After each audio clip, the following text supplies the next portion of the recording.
Well, good day, folks, and welcome back to The Secret Solved.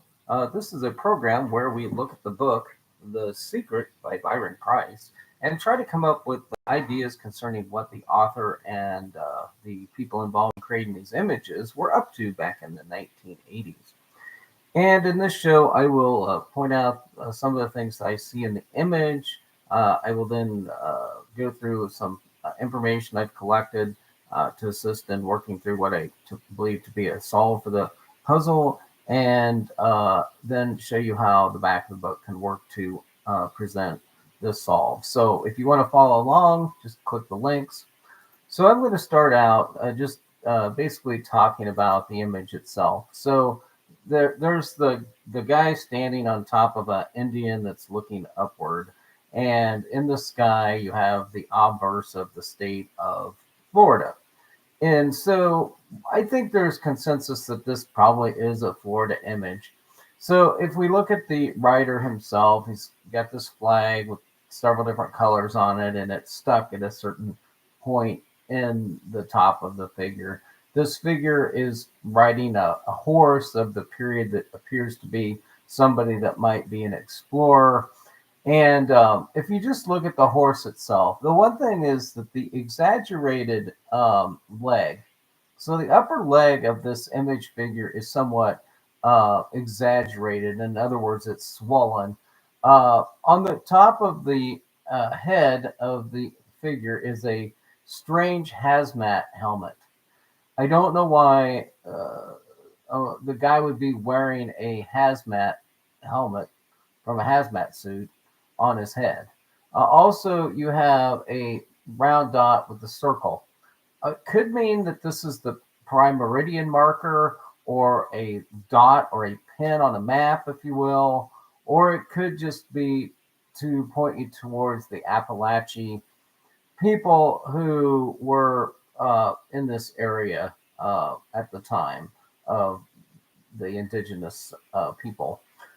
So you've got the face, the shape. It appears to be an Indian figure, in my opinion.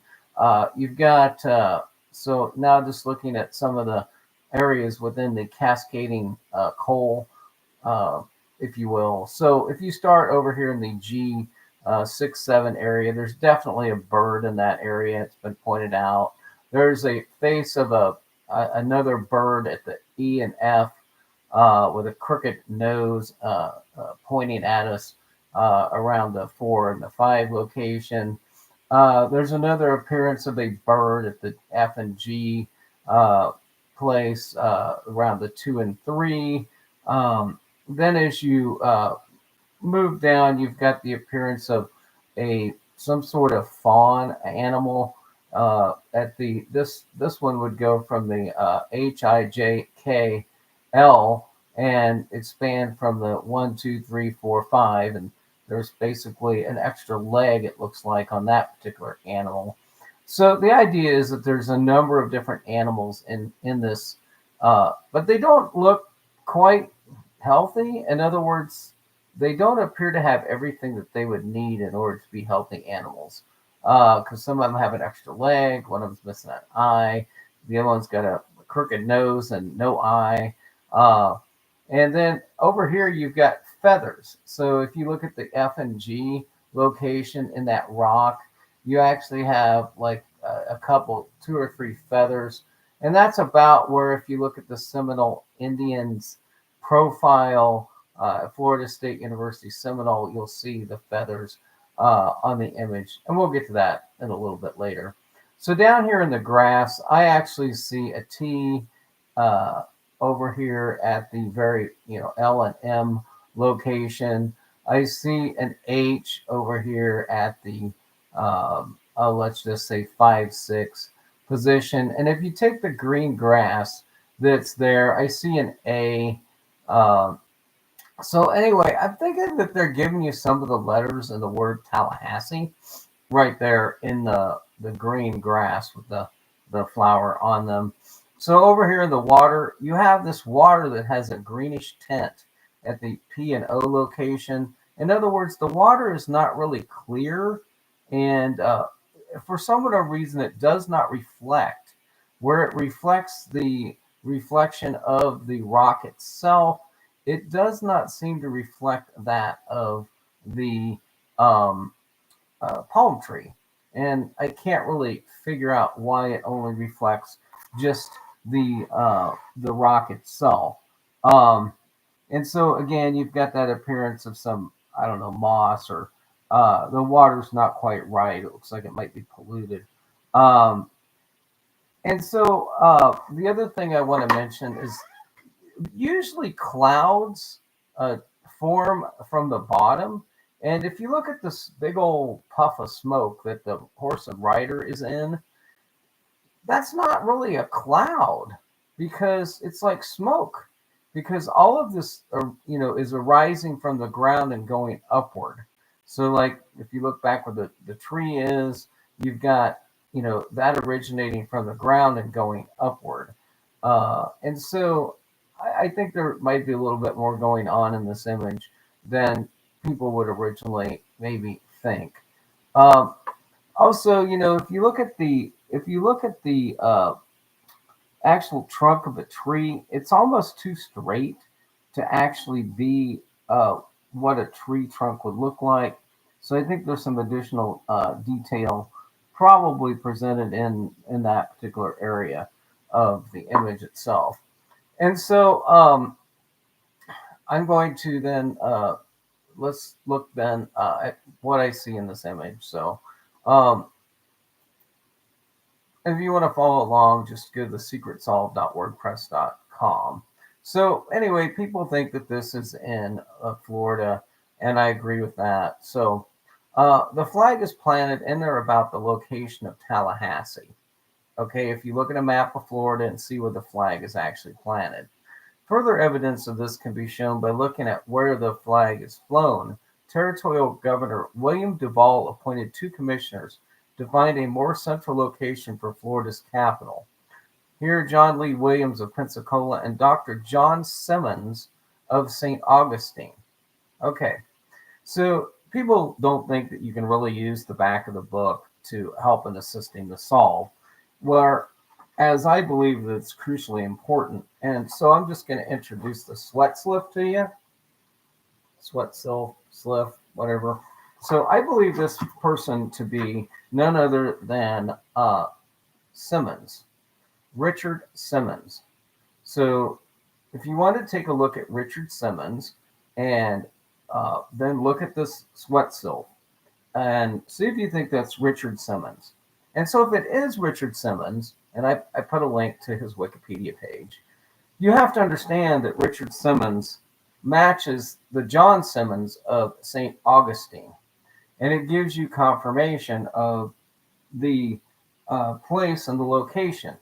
Moreover, if you look at the actual image detail and you focus in on it, you will see that there is a rock stone and a fence right there in this particular image with on the what would appear to be an asphalt place.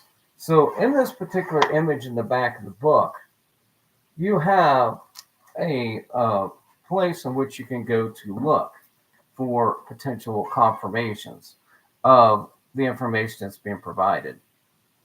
Okay, so when they came across this little waterfall, they decided that this should be the location for the capital. Uh, the image represents the flag and the right of the flag placed on the image of Florida is where Tallahassee is located. So let's just say that this explorer is Juan Ponce de Leon. Well, Juan Ponce de Leon, if it's him, you're now in Leon County, Florida, named after Ponce de Leon. So if you're in Tallahassee, you're in Leon County, if you will. He was the first official European expedition to Florida, and I, in my thing here, showed you a picture of old Ponce de Leon, and I don't know if you turned his face backwards and put a feather in his cap and call him macaroni, he could actually be the guy in the figure. So it might not be an Indian. It might be this Ponce de Leon guy. He was so the thing about old Ponce de Leon was mortally wounded in a skirmish when historians believe an arrow poisoned with the sap of a manchineel tree struck his thigh. Okay, so if you look at the image again and then look at his thigh, you'll notice that it's swollen up on one side, right? So this could support the theory that Leon is a possible link to the Saul. I am going to warn you that this attack occurred in Charlotte Harbor. Holy cow, hold on. Well, some people are trying to lead you to Charlotte, aren't they? In these other 12 treasures and these other groups, and they're trying to move you. Well, maybe they got some information from the artist or somebody that said, well, maybe you should look at Charlotte. And they actually were telling these people the truth without giving them a clue because you should look at Charlotte Harbor. And this is where Juan Ponce de Leon basically took an arrow to the thigh that killed him. The rider's legs are exaggerated or longer, like as in they're, he's a tall on a hossy. So if you look at the Florida State Seminoles logo, you have an Indian with a mouth open, and it's the Indian is looking upwards, and the hair has a black appearance to it. So pull up the image of the Florida State Seminoles, and then go look at the image, go look at the face, the image, and then compare them a little bit as to, okay, we've got a figure looking upwards. So then also now start looking at the actual detail of this. The Creek Indian symbol is this little circle with the dot, and there's would assist us in further identifying this. So the Appalachee are Native American people who lived in Florida Panhandle. The Appalachee played a ball game, sometimes known as Appalachee ball game, which involved kicking a ball, hard ball, against a single goal post. Okay, so I see a single goal post there, if you will, in this image. And so I'm kind of wondering, well, all right. And then I saw like a little bit of a round object near the pole. So play was rough, including the pulling on arms and legs. 2 points were awarded for a ball arriving in the nest, and 1 point for a ball landing against the pole. So let's go back here and look closely. Is there any balls lodged or hanging in that tree? Oh my gosh, it looks like there's one round ball in that tree, lodged up there in that tree. 2 points. Well, let's continue on. So the exaggerated arm length and the exaggerated leg length could be easily explained by this concept of Appalachian ball. Okay, so let's say you do believe that maybe Tallahassee could suit this image correctly. I include the map that will show Cascades Park. It also shows the Leon County building. So if you look at how the rocks kind of cascade, if you will, and also if you look closely at those rocks and then get some coal and then look at that together, it's quite interesting.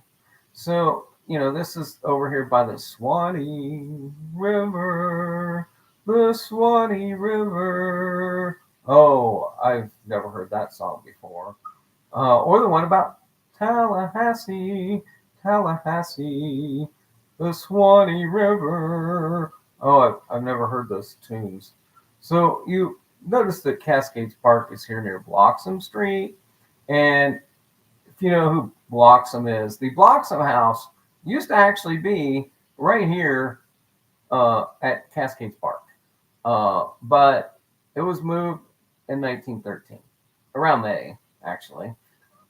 And so The White House that was closest on Gaines Avenue or Gaines Street actually has been moved. In fact, this whole area has been so, since this is a Superfund site, the federal government has come in and they've moved the marker. They've renovated the coal gasification plant and everything. So there's three primary features of Cascade Park that work in the image. These include the coal gasification plant, the prime meridian marker, and the remnants of an old stone wall at the Centennial Field.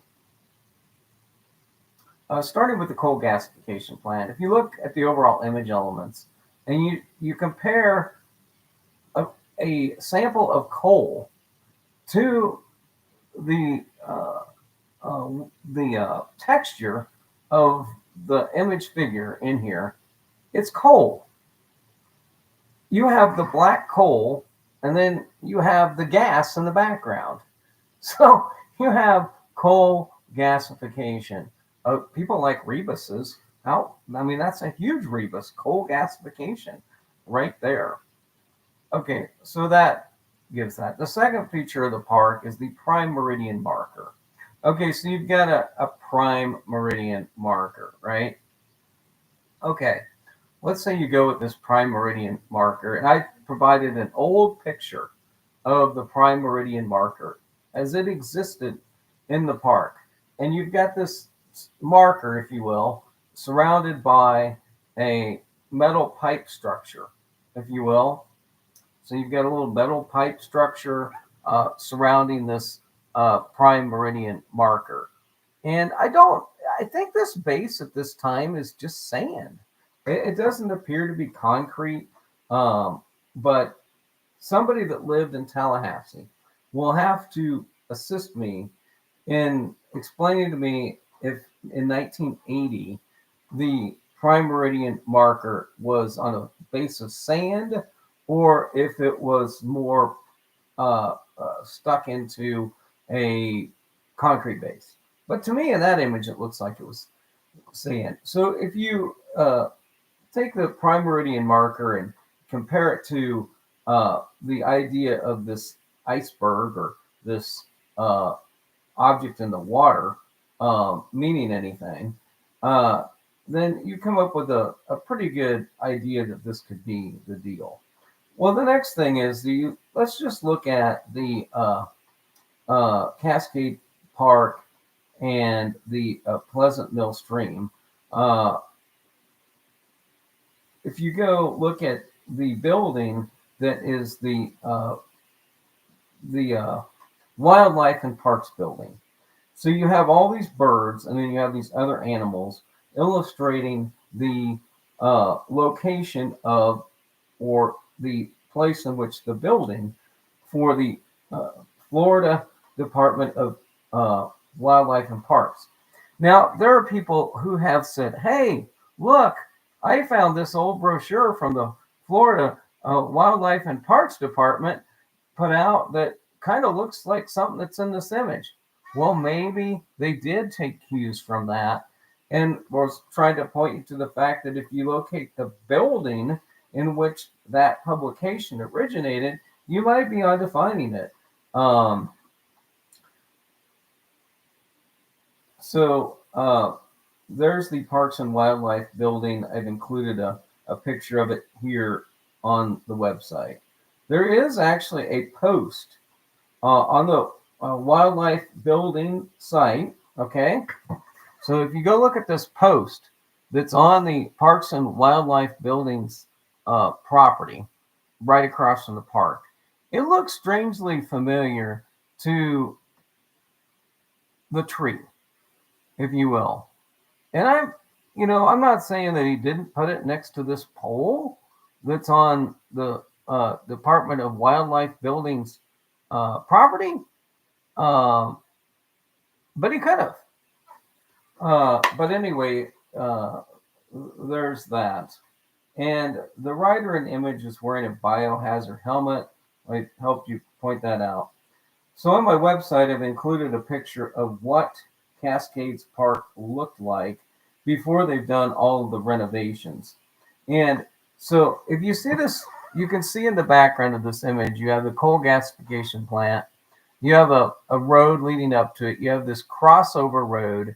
You have these two murky looking lakes. Oh, by the way, the color of your stone and the shape of your stone, does it look kind of like the shape and the color of that little pond there in the image? And then the white, there's obviously um, the meridian marker then, where you see the street that crosses over, is actually up here by the white uh, building. So, so if you go look it through the thing, of all the romance retold, men of tales and tunes, I sang you a couple of songs there. Swanee River. Anyway, cruel and bold. Okay, we know that Bloxham was a slave owner and a plantation. And by eyes of old, stand and listen to the birds. How many of birds are there in this image? Hear the cool, clear song of water. Okay, the clear song of water. Swanee River. I don't know what other song I can sing you. Hearken to the words, freedom at the birth of a century. Okay, so I think this refers to the Centennial Field, which is a part of the park that existed. Um, and then, or May 13th, and this is the date that the Bloxham House, House was moved. And then Edwin and Edwina named after him. I don't know if you could find historical research that show that those are probably slaves of Bloxham. Uh, or on the 8th, a scene where law defended. So the 8th, where law defended, is a direct reference to, gotta find that, the Lafayette land grant. And the Lafayette land grant was the period where the southwest corner of the Lafayette land grant is marked by a monument in Tallahassee, Florida, which also serves as a survey marker for the Tallahassee Meridian. Two additional markers also lay along the boundary. One's at Gadsden Street in the city's Lafayette Park, and a second one between Appalachie Parkway and Lafayette Street at the intersection of Indian Head Drive. Now, I'm bringing this information to you today, and I didn't include it in my original report that I put on my website for The Secret Solved. I am exploring a possibility that this puzzle could still be solved. If it is in Indian Head Drive, and it is in the Optimist Park, because of the fact that this is between Appalachie and Lafayette. And this would maybe match better to the verse than Cascades Park. But what we eliminate is the coal and the gasification from the solve. And I don't like taking them out because I think Perard did a drawing in the back that somewhat matches it. And then I also think that the sweat slip and the Simmons information put you in the Cascades Park. But I'm saying there is a small possibility that this could be in the other park, in the Optimist Park or in Lafayette Park. So, I mean, there is a possibility. And so it says between two arms extended. So I think this is actually the rails of the prime meridian marker as it once existed. And it's below the bar that binds, and that's going to be the crossbar. And it's going to be beside the long palm's shadow.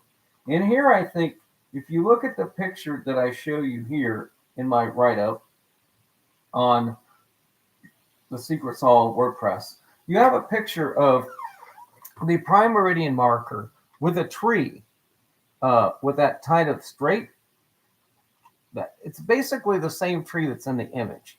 So if you would compare the image figure and compare this picture I provided of the park and the prime meridian marker before it was tore up and destroyed, you see that still is sand.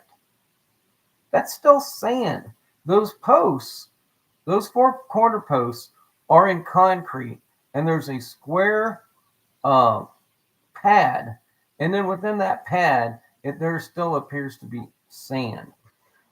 And so, embedded in the sand waits the fair remuneration. Uh, remuneration. What a house close at hand. So, if it is, and if this is the Cascades Park location appropriately derived, I think it's going to be difficult to find that. Uh, I go on to show that other building and what the prime meridian marker looks like today. After construction, I show the construction as it was occurring on East Gain Street and on Gadsden Street. And I show this pile at the end where I believe I see a piece of the cask. Okay, maybe not. All right, well, okay, that kind of gives you my ideas and solution. Let's as we move into the overtime period, I will give you some of the other oddities that I came up with for this particular location.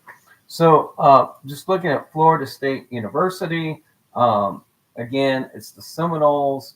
It's uh, gives you a direct tie-in, if you will. So, done with that one. Richard Simmons, Milton Teagle Richard Simmons, who I believe is the sweat sylph, uh, and who I believe is actually in the prime meridian marker with the fence there. Uh, I actually think that's a rendering of what the where the prime meridian marker is.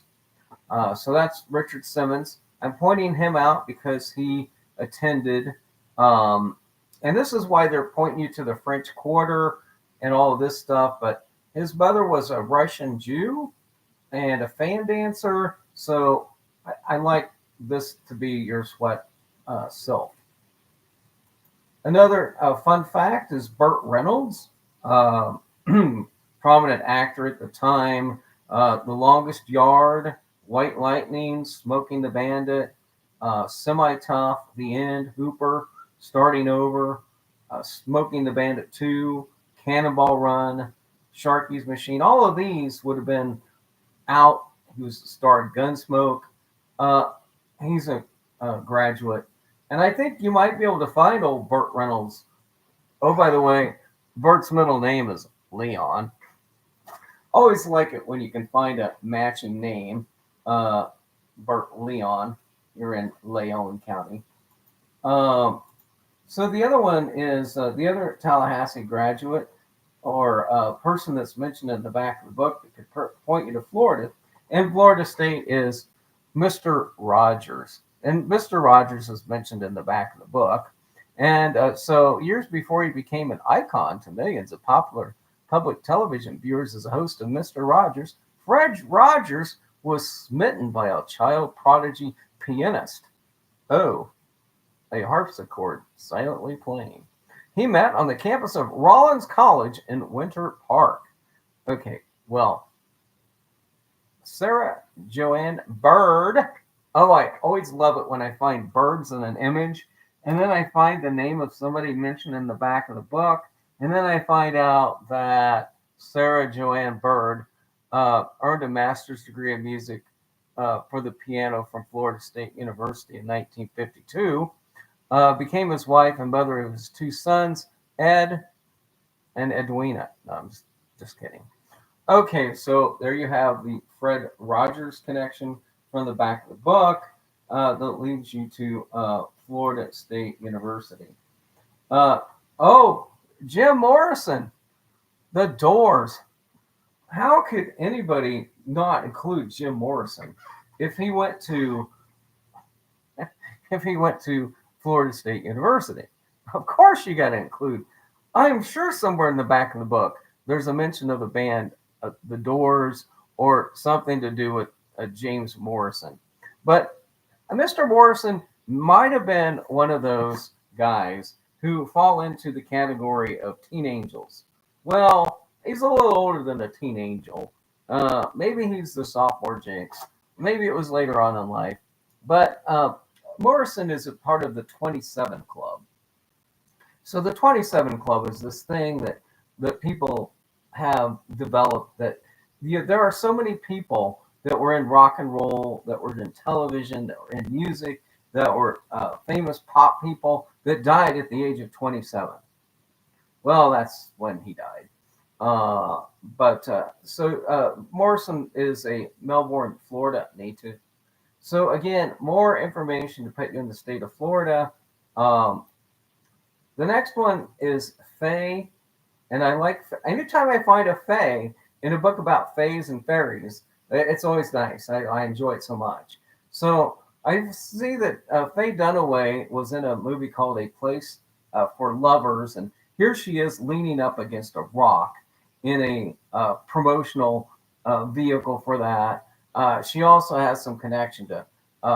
She played Bonnie Parker in Bonnie and Clyde in 1967.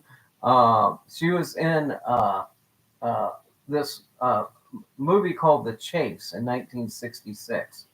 So the film was controversial because of its supposed glorification of murderers and for its level of graphic violence, which was unprecedented at the time.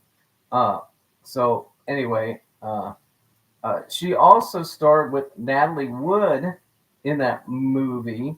Oh no, hold it. She beat out Natalie Wood, and so ended up getting the part over Natalie Wood in that one. Of course, when you start looking at these Hollywood connections, they so often overlap that it's difficult to keep your reality. I will never forget the moment and the feeling when I heard my name. I was, without question, one of the most wonderful nights of my life. The Oscar represented the epitome of what I had struggled for and dreamt about since I was a child. The emotional gush of getting this accolade, the highest one in this his industry can award you, just hit me like a bomb. It was a symbol of everything I ever thought I wanted as an actress, says Faye Dunaway. Yeah, anyway, she won the Best Actress in 1977. What movie was she in? What movie was she in? Oh, Network, which was a which was a show about scheming TV executives and women that will do anything for higher ratings.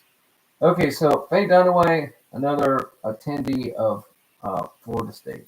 Okay, I'm done with these. I talked about the Lafayette land grant and the locations of the other prime meridian markers. If you want to take this idea and expand it to uh, Optimus Park around Indian Head Drive or to Lafayette Park, or I would, it may still be there. You might still be able to get it, but the coal gasification stuff goes out the window at that point. So let's see. So this story here was about Indian Head Acres. There was a story about how it was developed. The property includes one of Tallahassee's first airfields, a pre-World War landing strip near Kalkapi Ben Nene and Apakan Nene. And Nene is basically a word for a trail. So that's the Appalachian word. Um, John and Irene Stead moved to Tallahassee from San Francisco and a year later purchased 400 acres that used to be known as the Indian Head Plantation. Um, this is also the childhood home of J.B. McCollum, a prominent Leon County. So anyway, this was when they in the 1950s they found during the excavation three ceremonial Indian mounds similar to those at Lake Jackson Indian Mound State Park. So, the story could actually be about how the developers dug up these Indian remains and atrocities old. Could be, so if you like this area, this could get you there. Um, so, like I said, the Irene Stead consulted with the librarian William Cash to get authentic Indian names for naming the streets while they were developing it. And the other thing in the poem where it talks about enumeration, if you like this idea of enumeration, you could confirm this part based upon the fact that about half the streets are named for numbers. So that would be your phase enumeration, if you will, because Hokulin Nene means second trail, Tuchin Nene means third trail, Kalki Ben Nene means fifth trail, etc. Uh, the one street was named Humpin Nene. Humpin Nene. Hey! Humpin Nene! Which means first trail, but they discarded the name for propriety's sake. Hell, everybody'd be freaking stealing that sign at Florida State. If you got a sign that says Humpin Nene, I'm telling you, you couldn't keep that sign up. So they renamed that road the Jim Lee Road for Jim Lee Sr., the comptroller. Uh, Jim Lee Jr. was one of Tallahassee's most famous golfers. Uh, oh my God. In the back of the book, they got a lot of golfing references. Okay. I don't know. I may have to, uh, I don't know. I may have to go look at this location. Uh, they have some other ones. Obla Nene is Owl Trail, and I think I saw an owl in there. Hichi Nene is Tobacco Trail, and maybe the smoke in the back is uh, just tobacco smoke, because there are some references to tobacco in the back. So there are two parks in the neighborhood. The one is the 5-acre Opulus Park and a 3-acre Coochie Park, uh, and you can get to one from the other. All right. Well, anyway, there's a Conch Saka Nene, or no, Choke Saka Nene. I don't know how they keep that sign in that park either. But if you like this East Indian Head Drive, I think I've talked about it enough. All right. Brownie Wise. Oh, Brownie Wise. So in the verse, there's this mention of, or May of 1913. And in the back of the book, there's the Tupperware Wolves. The Tupperware Wolves seem to be the only thing, or one of the things that I can get to match up with May of 1913. Because Brownie Weiss was born May 25th of 1913, and she was the American saleswoman largely responsible for the success of the home products company Tupperware. So in the back of the book, there are mentions of two things or three things about uh, Brownie Wise that are important.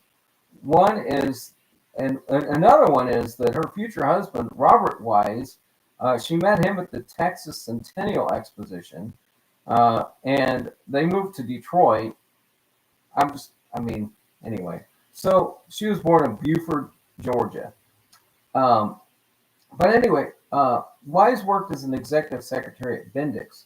And in the back of the book, there's the Bendix Brake Company comes up in one of the stories, and and then there's a whole story about the Tupper werewolves, which they show the Tupperware bowl being opened.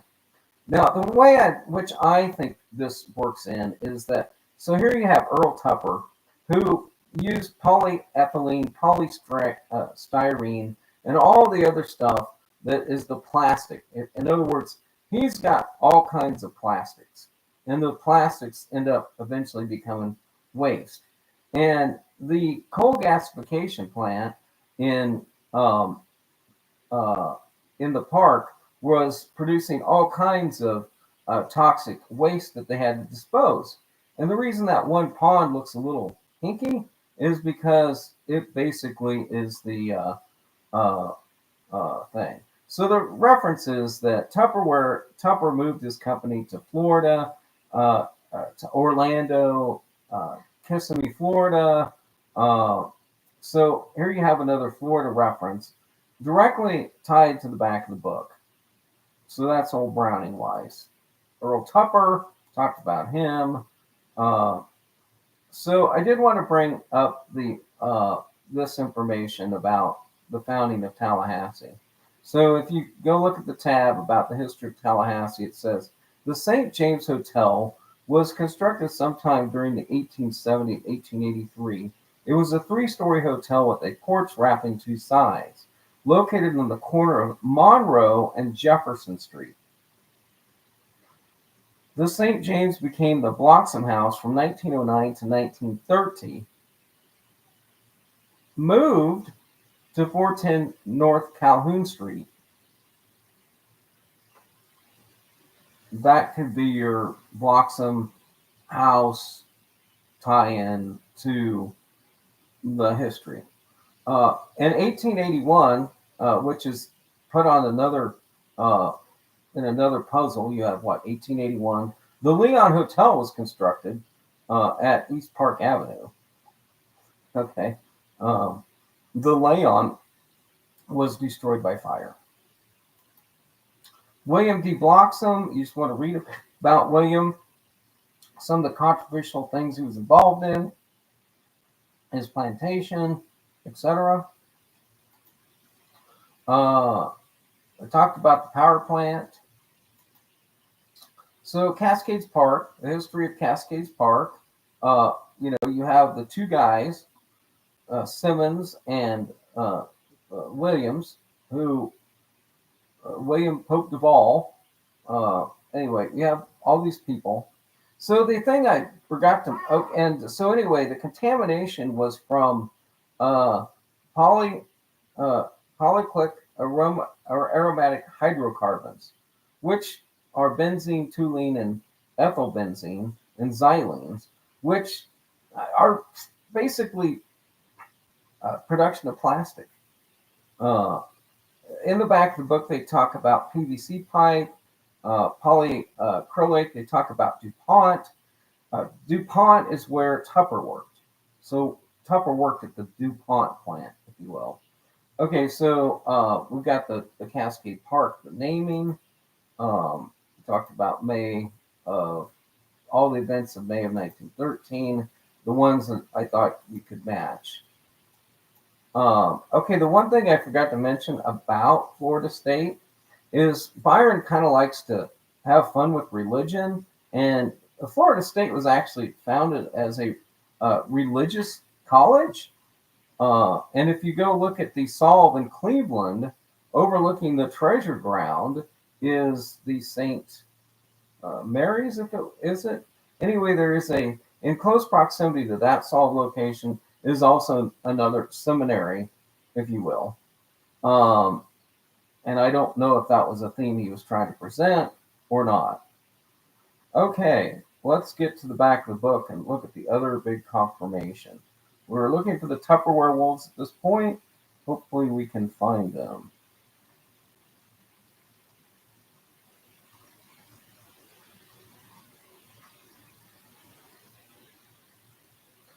The Warner von Brauney shows you a picture of the space shuttle, and I'm assuming that was supposed to get you to Florida at some place, and in Florida.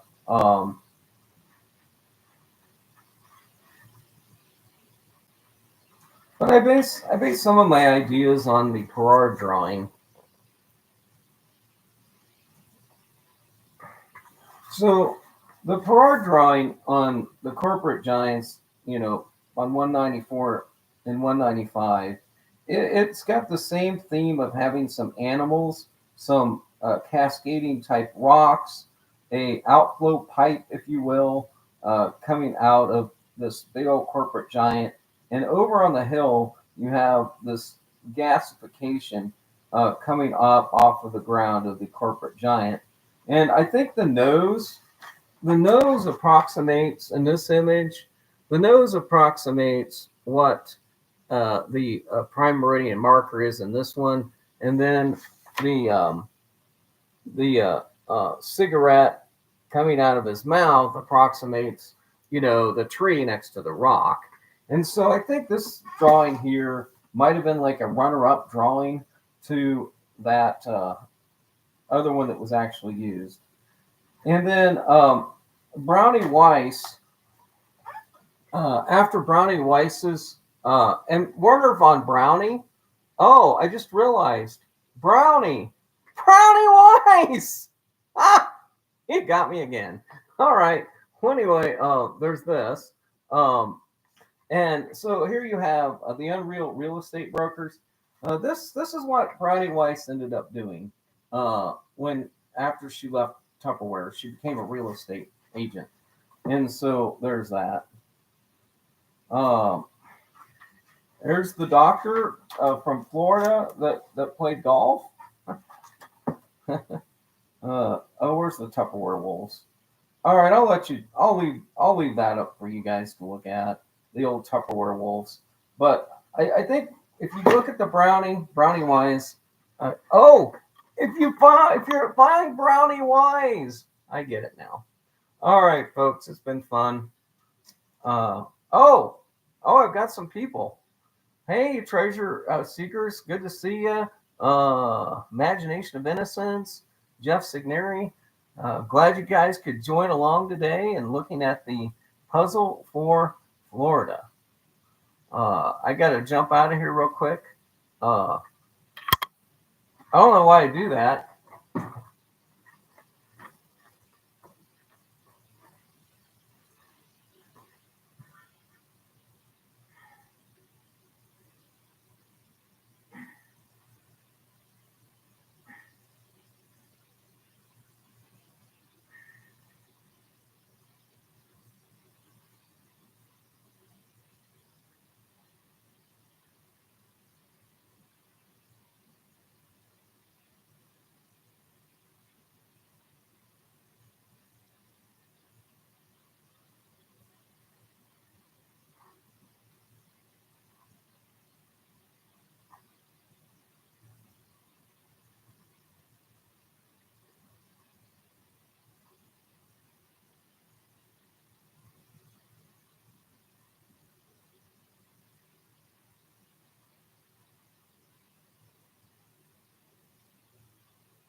Well, it wasn't much of a live if I wasn't here.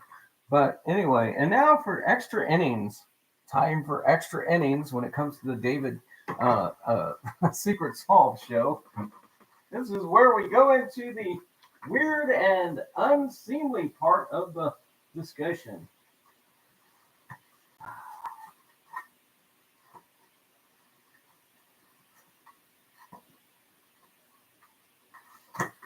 Okay. Oh man, I got my thing too low today. This is where we go into the rude and unseemly discussion about the back of the book and the secret. So this is National Lampoon Magazine. This is National Lampoon Magazine, and this is the edition of January of 1981. And that guy, or that girl, that guy. Oh, I can't find the guy. Okay, well, anyway, this is Bowman down here. I'll move my hand. That's Bowman. This is another girl, and this is a guy by the name of Bundy. And Ted Bundy. Good old Bundy. Well, we know what happened to him. He ended up in Tallahassee, Florida, at the campus of Florida State university because the people in Colorado could not keep him incarcerated. And sadly, he ended up killing a couple more victims on his murderous thing. Oh, I found the Tupperware wolves. So I wasn't making it up about the Tupperware wolves. See, Tupperware wolves, they exist. It's true. They exist. The good old Tupperware wolves. Oh, but where was this at? This Bowman girl. I can't believe they actually did this in the back of the book.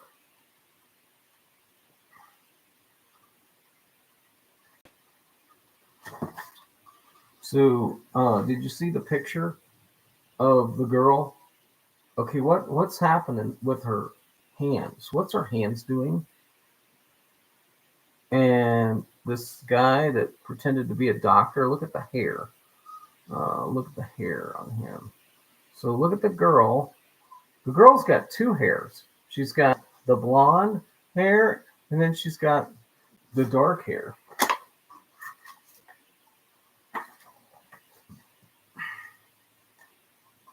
There she is.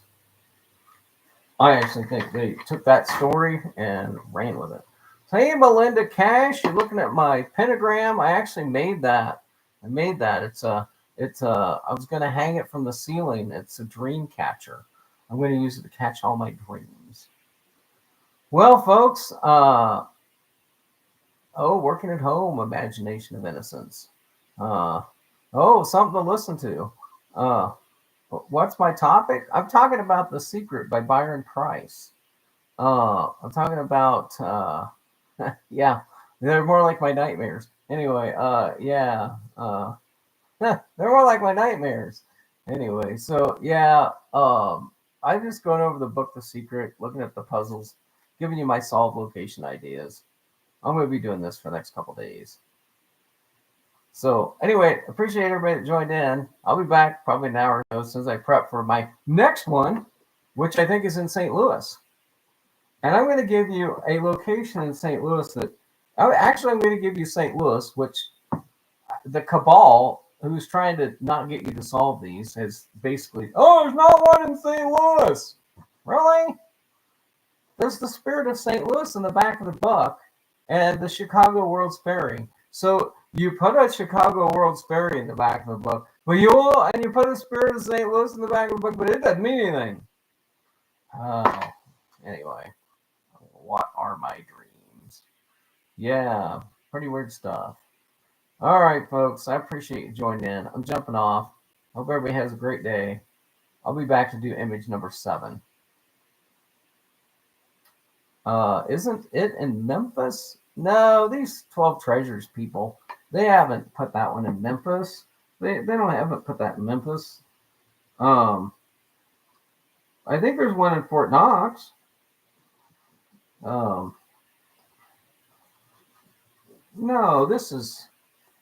we're going to do this one next, not that one. We're going to do the clock. How many arches can you put? How many arches can you put in a figure? Bowling inside info. When a pin is laying in the lanes, it's called dead or dead wood. Back in the day, it was a Natalie. Oh my God. Oh my. See, I'm not making this shit up about Natalie Wood and her 1980 boating experience. Yeah. Oh, I see you got a Natalie there. Oh, yeah. If she'd only done the 7-10 split, she might have not ended up a Natalie. Or conversely, because she did the 9-10 or she did the 7-10 split with she did the 7-10 split with Christopher Walken. Maybe that's why Wagner turned her into Natalie. So Melinda named the first dog as Stephanie Powers. LOL. Oh, that's pretty funny. Let's see. Was she in the show Heart to Heart with Wagner? Is she now married to Robert Wagner? By the way, Did they finally get together after the show? I'll bet you Stephanie Powers doesn't do any boating. I bet she doesn't do any boating. Hey, baby, you want to go boating? No, I'd rather go skiing down a hill and see if I can run into a tree. Robert Wagner replies, "Works for me. And it's less work. And it's less work." Yeah, I think the cover up on that's been pretty well exposed. I mean, Dennis Davern ended up living with Robert Wagner for a year before they let him even leave Robert Wagner's compound without somebody going with him. I mean, if the LA they couldn't put that together, they should have called him and charged him with accessory, and they should have brought Walken in and charged him with accessory, and maybe Robert Wagner would have came forward and confessed based upon the testimony of Davern and Walken. So anyway, all right, folks, I gotta get off of here. I'll be back to do the St. Louis puzzle here. I gotta get 2 of these a day, or I'll never get them done. So thanks for joining, keeping it under an hour. Have a good day. Money and power do incredible things. Oh, if you only knew. So when I get done with this, I'm going to start rewriting my book. It's all about money and power. Absolute power corrupts absolutely. Power corrupts, and absolute power corrupts absolutely, or something like that. All right, I'm out of here. Thanks for coming.